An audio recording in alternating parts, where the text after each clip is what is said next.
Okay, now let's see this question. This question came in GATE 2013 for 1 mark. Which of the following statements are true for undirected graphs? So for undirected graphs, they are talking about degree of different vertices. So they are saying that, okay, let's consider any graph. Let's say this graph. What we can say about the sum of degrees, which they are talking about in the second statement. So the sum of the degrees is here going to be 2, 2, 2, 2. So overall it is going to be 8.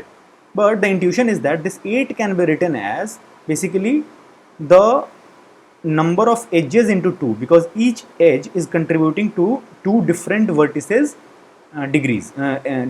Okay, so this is basically 2 into 4, because there are 4 edges. In general, the formula can be 2 into number of edges. So if number of edges is m, the formula is going to be 2m for sum of degrees. Okay, so sum of degrees they are talking about, and that is definitely 2 into m, and no doubt that this is 2 times some number. That's why this is going to be even, and that's why q is definitely correct. Now let's come back to the first statement, p. The number of odd degree vertices is even. Okay, so let's understand it in this way. So overall, whatever vertices are there, okay, they can be classified into 2 different cases. One first case can be, okay, they are even degree. Okay, so their degree is even, and these are the vertices whose degree is odd. So these are odd degree vertices. Now this even degree, see, when we are summing up, definitely this number is going to be even.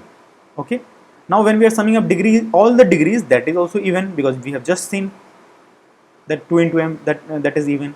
Now if this is even, and the summation of this plus summation of whatever the sum of the degrees of these odd degree vertices x, whatever this summation of this plus this is going to be even, and the first number is even, so definitely this also is going to be even.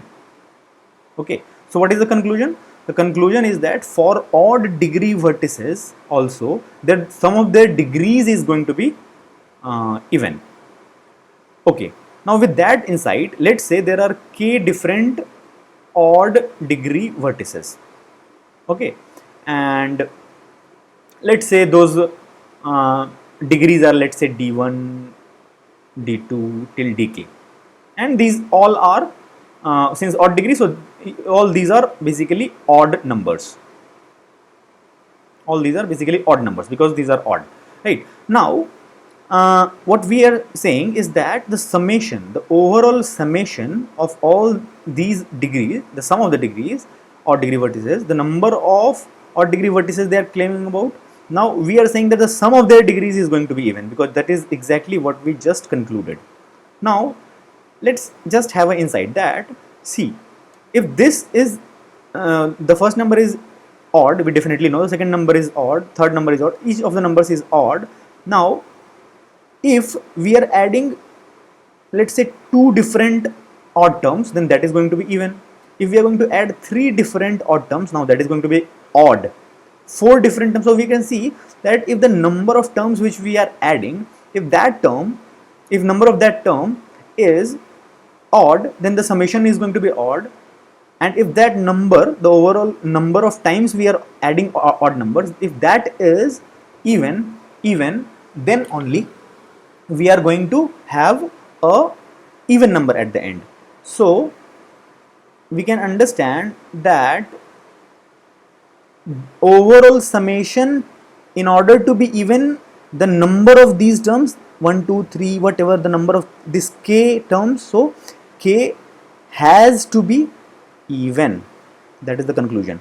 So once we have that, we can definitely say that the number of odd degree vertices is going to be even, so which is k in this case. So this is also true. So p and q both are true, so c is the answer.